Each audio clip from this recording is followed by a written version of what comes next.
बिहार का दंगल है, दीपावली भी है और दिवाली पर जहां दिल मिलते हैं वहीं बिहार के सियासी संग्राम में देखने को मिल रहा है दोस्तों के दिल जल रहे हैं और वो आपस में ही अब लड़ने लगे हैं। महागठबंधन में तो कम से कम ऐसा ही नजर आ रहा है, क्योंकि अभी तक की अगर बात की जाए तो महागठबंधन में सीट शेयरिंग का नंबर फाइनल नहीं हुआ है और अब तक ऐसी 10 सीटें हैं जहां महागठबंधन में शामिल दल एक दूसरे के सामने उम्मीदवार खड़े कर चुके हैं। कल यानी कि दिवाली के दिन ही नॉमिनेशन वापस लेने का आखिरी दिन है और अभी भी यह साफ नहीं हुआ है कि फ्रेंडली फाइट होगी या असली वाली फाइट होने वाली है। इतना ही नहीं है, एक और साथी पार्टी जेएमएम भी मैदान में उतर गई है, जबकि कांग्रेस के प्रदेश अध्यक्ष ने यहां तक कह दिया है कि तेजस्वी सीटों पर फाइनल फैसला नहीं ले रहे हैं। ऐसे में सवाल यह है कि अगर 10 सीटों पर ऐसे ही हालात है तो सीटों को लेकर अभी भी घमासान है, तो क्या महागठबंधन बिखर गया है? ये सबसे बड़ा सवाल इस वक्त बिहार की राजनीति में पूछा जा रहा है, क्योंकि कल जो पहला फेज होने जा रहा है उसको लेकर नामांकन वापसी का ये आखिर दिन है। अभी तक सीट शेयरिंग का फॉर्मूला फाइनल ही नहीं हो पाया। 3 सहयोगी इस वक्त हमारे साथ इसी खबर पर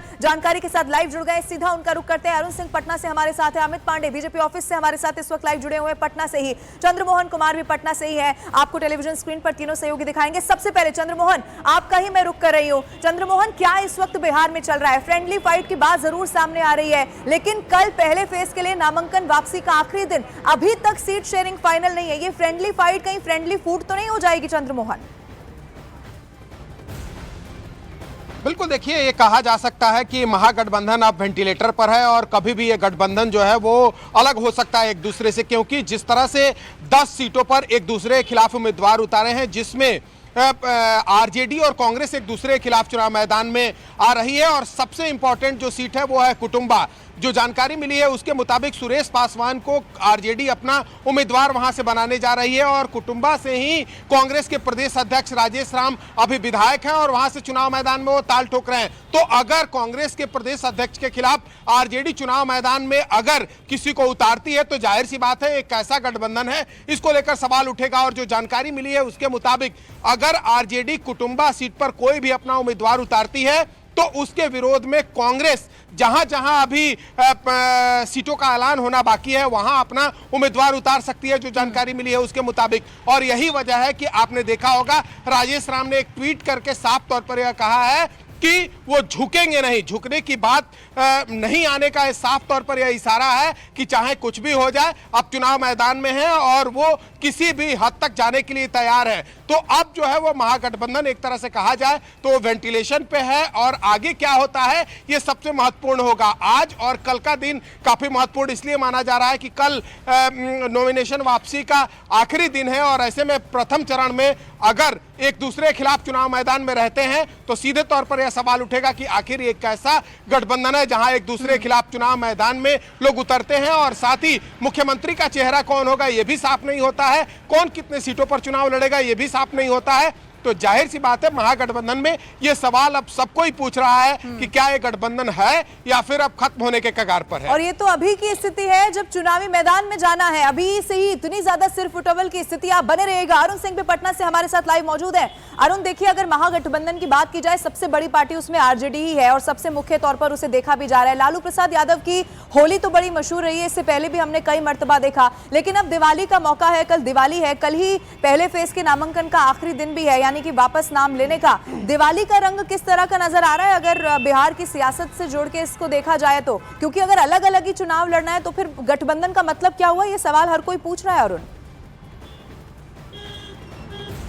देखिए, मुश्किल ये है महागठबंधन के सामने कि दिवाली के पटाखे एक दूसरे के ऊपर जला के फेंक दे रहे हैं, एक दूसरे की सीटों पर चुनाव लड़ रहे हैं, एक दूसरे के खिलाफ जो है बयान दे रहे हैं। राजेश राम ने जिस तरह से कहा कि दलित झुकेंगे नहीं, तो आरजेडी भी दलित ही उम्मीदवार उनके खिलाफ देने का मन बना चुका है। सवाल ये है कि महागठबंधन इसको आप कैसे कहें? पशुपति पारस इस गठबंधन का हिस्सा नहीं है, झारखंड मुक्ति मोर्चा इस गठबंधन का हिस्सा नहीं है। तो ये जो महागठबंधन का एक कॉन्सेप्ट है, देखिए, चुनाव में एक पार्टी प्रमुख होती है और सारी पार्टियां उसके इर्द गिर्द इकट्ठा होकर एक माहौल बनाती है, वोट बैंक को इकट्ठा रख करके जीत की इबारत लिखती हैं। लेकिन इस महागठबंधन में कल आखिरी दिन है नामांकन वापस लेने का। बहुत जगहों पर लगभग 1 दर्जन सीटें हैं जहां पर आरजेडी और कांग्रेस आमने सामने हैं। कई सीटों पर अदला बदली हो गई है। अभी तक ये तय नहीं है कि कौन कितनी सीटों पर लड़ेगा, किस सीट पर कौन लड़ेगा, किसका सिंबल किसके पास है। तो ये कंफ्यूजन और केओस इस महागठबंधन का अब एक तरह से टैग लाइन बन गई है। और उस कंफ्यूजन और केओस के माहौल में जो एक मोमेंटम बनाया था राहुल गांधी ने, जो वोटर अधिकार यात्रा थी, उसके बाद तेजस्वी यादव ने एक यात्रा की थी बिहार अधिकार यात्रा, उस वक्त एक मोमेंटम बना था।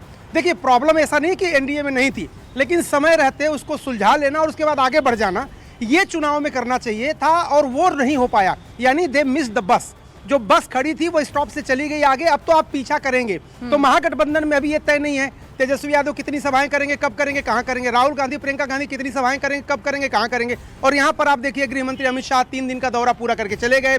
तमाम मंत्री, तमाम मुख्यमंत्री, तमाम उप मुख्यमंत्री, सांसदों की तो संख्या ही नहीं गिन पाएंगे आप, जितने इस चुनाव में काम कर रहे हैं ग्राउंड लेवल पर विधायकों की उत्तर प्रदेश के। तो सवाल ये है कि एक महागठबंधन जो चुनौती देते हुए नजर आ रहा था, फिलहाल वो एकदम से अपने आंतरिक झगड़ों को सुलझाने में ही उलझा हुआ है। सारी एनर्जी, सारी ऊर्जा उसकी उसी में जा रही है।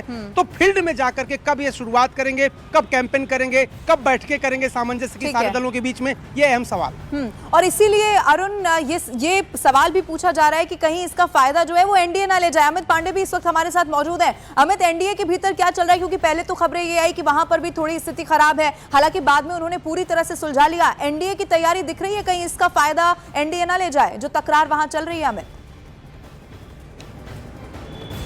देखिए, इस वक्त हम बीजेपी के पटना कार्यालय में मौजूद है और जैसा हमारे वरिष्ठ सहयोगी अरुण जिक्र कर रहे थे कि महागठबंधन ने बस मिस कर दी और उसके बाद जो एनडीए इतना मजबूत, जिसमें कन्फ्यूजन चल रहा था, उसने सुलझा लिया है।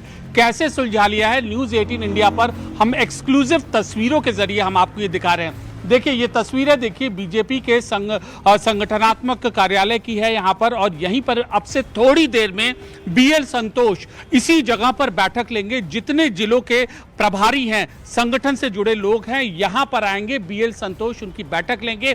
कैसे बिहार में एनडीए काम कर रही है, किस तरीके से बीजेपी के कार्यकर्ता काम कर रहे हैं, और उनको जो टिकट है उनको मिलने के बाद जो निर्दलीय हैं, जो असंतुष्ट लोग हैं, कैसे सामने आए हैं, उनको बनाने का काम कैसे चल रहा है, इन सारी बातों का फीडबैक लिया जाएगा। खुद बीएल संतोष रहेंगे, चंद्रशेखर रहेंगे, इसके अलावा सह प्रभारी दीपक प्रकाश रहेंगे। तो ये एनडीए के खेमे की ओर से हमें यह तस्वीरें देखिए लगातार ये गाड़ियां आई जा रही हैं और संगठन से के अलग अलग जिले से जो लोग हैं यहाँ पर अभी बैठक करेंगे थोड़ी देर में। फीडबैक लेने का सिलसिला लगातार जारी है। गृह मंत्री अमित शाह 3 दिन के कैंपिंग के बाद जा चुके हैं और अब यह न्यूज़ 18 इंडिया के कैमरे पर जो आपने ये तस्वीरें देखी, एक्सक्लूसिव तस्वीरें देखी, यह अहम संगठनात्मक बैठक है। तो ये तैयारी है एनडीए की और इस तरीके से वह मंत्रणा कर रहे हैं बिहार विधानसभा चुनाव के मद्देनजर। इसीलिए देखना होगा, क्योंकि अभी तो ये शुरुआत है। शुरुआत में ही अगर इस तरह की तस्वीर खासतौर पर महागठबंधन में देखने को मिल रही है, तो आने वाले समय में क्या होगा। और एनडीए की पूरी तैयारी यहां पर नजर आ रही है। कैसे इस तकरार को भी एनडीए भुना लेती है, देखना होगा। आप तीनों का बहुत शुक्रिया हमारे साथ जुड़ने के लिए। बिहार की सियासत से जुड़ी हुई जो भी खबर होगी उस पर आप नजर बना के रखिएगा। कोई अपडेट होगा तो एक बार फिर से आपका रुख करेंगे। फिलहाल शुक्रिया हमारे साथ जुड़ने के लिए।